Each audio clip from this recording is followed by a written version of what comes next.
Oke, kali ini kita mau bahas sebuah HP yang cukup lama. Pertanyaannya, apakah worth it kalau dibeli di tahun 2025 ini? Sebelum dapat jawabannya, kita intro dulu.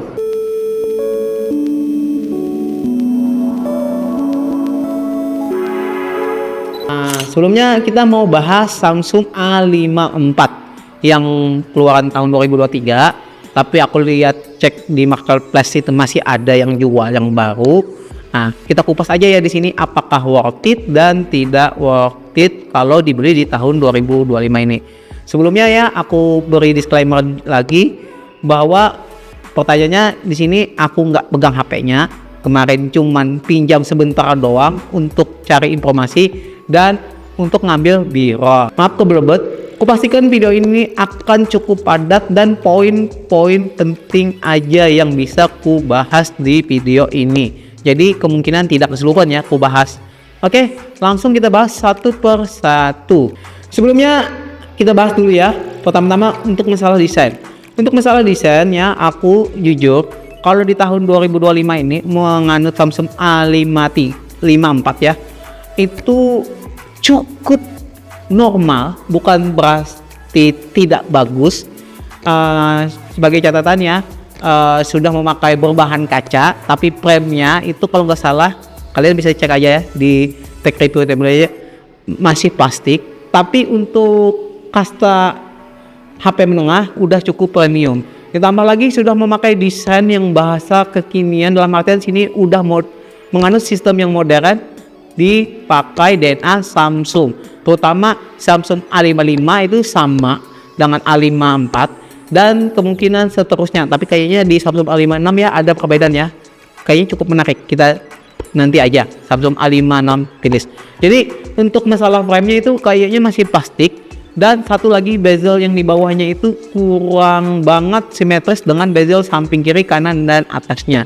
Mungkin untuk masalah desain cuman itu yang bisa aku bahas ya. Oke, untuk pembahasan kamera mungkin sedikit dulu ya, kalian lihat di tayangan ini biar tahu setupnya, karena kalian bisa pause saja. Untuk kamera utamanya itu 50 megapiksel ya, dimana downgrade dari 64 megapiksel dari A53 ke 54 ini. A53 ke A54 ini turun jadi 50 megapiksel, sedangkan kamera ultrawide-nya itu 12 megapiksel, udah cukup bagus. Dan kamera satunya cuma gimmick ya, depth sensor, entah itu 2 megapiksel atau 5 megapiksel, kalian lihat aja tayangan nanti. Di sini aku berkesimpulan untuk kameranya cukup mantap. Sebenarnya ya A53 dengan A54 ini kalau aku bandingkan hampir nggak ada perbedaan, cuman peningkatan kualitasnya aja sedikit, nggak tapi signifikan. Untuk pakaian kasual udah cukup tertangani, dimana yang dihasilkan karakter warnanya memang Samsung khas banget. Dimana di sini kalian lihat aja nanti tayangan hasil sampelnya, itu khasnya Samsung, tidak seperti Samsung A55 yang arah ke iPhone atau sensornya itu yang memakai Sony. Di sini khas Sony, tone warna 1K-nya memang di boost tapi nggak lebay, dan warna-warnanya yang memang banyak kontras memang di boost ya, memang ala-ala Samsung. Untuk pembahasan video itu kalau menurutku masalah performa videonya di sini mungkin secukupnya aja ya, dimana masih dikasih 4K 30 fps, Full HD 60 fps, dan di sini aku sedikit kritik ya, untuk hasil color tone warna videonya itu ya arah ke orange, kayak nggak natural banget. Nanti kalian bisa cek di video sampelnya.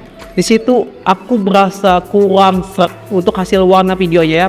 Tapi untuk keseluruhan cukup puas. Cuman warnanya itu tidak natural banget ya. Untuk melihat hasil kualitas foto dan videonya, pastikan dengan resolusi tinggi.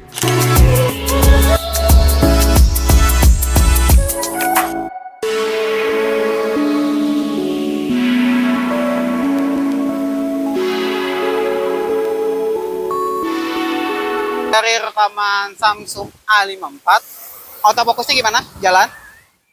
Settingannya 4K 30 fps ya, wajar ya, seri A itu mentoknya 30 fps. Kalian lihat apakah warnanya cakep? Aku suka sih hasilnya daripada Samsung A53. Kita lihat dynamic range, enak kan?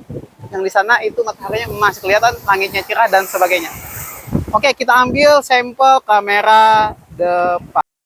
Oke, ini sampel kamera depan, ini 4K 30 fps. Ada stabilisasinya juga. Cuman catatannya aku notice ini, aku nggak tahu ya, white balance-nya mukaku malah kelihatan merah-merah gitu. Jadi ada yang salah settingannya atau memang hasilnya begini ya? Kalian nilai sendiri. Kesimpulan, di sini ya sebenarnya pendapatku di sini ada pro dan kontra. Kalau masalah desain, aku jujur proper masih di Samsung A53. Desainnya itu masih nggak ada lawan, khusus di Samsung seri A54 dan A55. Dimana masih frame-nya biarpun plastik, tapi terlihat identitasnya. Sedangkan A54 ini terlalu norak banget ya. Emang udah kekinian, tapi ala-ala yang niru memang banyak sudah yang modern desain kayak gitu. Sama frame di layarnya itu agak sedikit tebal kalau kalian lihat nanti di b-roll di sampingnya. Satu lagi untuk masalah kamera, di mana Samsung A53 itu memakai setup 4 kamera ya, tapi terjajar dengan flash itu jadi terlihat 5 kamera. Di sini memakai 3 kamera, di mana satu lensa dihilangkan. Emang dari Samsungnya bilang itu kan ada lensa makro sama depth sensor. Nah, cuma aku nggak tahu yang dihilangkan Samsung itu makro atau depth sensor. Jadi 3 biji dan tidak ada permasalahan dihilangkannya itu. Kualitasnya tetap bagus-bagus aja. Cuman untuk kualitas videonya yang merasa kurang dari Samsung A55. Dimana untuk A55 tuh yang komentar yang tahun lalu ya, aku udah bahas juga, warna videonya cakep, tapi fotonya berasa flat banget, berasa kayak pegang HP Sony atau iPhone. Enggak seciri khasnya Samsung, itu aja. Jadi di sini aku berkesimpulan kalau foto kasual udah bagus untuk kualitasnya, kalau video masih kurang banget untuk kualitasnya karena warnanya tidak natural banget. Untuk pemakaian jangka panjang di sini menurutku udah worth it banget. Udah dilengkapi dengan IV rating juga, IP68 artinya tahan air dan debu. Udah 5G juga, udah kekinian. Dan ditambah lagi udah dapat update software juga, dikasih dijanjikan 4 tahun, dimana udah dapat kebagian 1 kali, mungkin 2 kali ya dengan tahun ini ya. Artinya dia harusnya berakhir di tahun 2027 dapat update software. Sedangkan A53 itu kan berakhir di tahun 2026.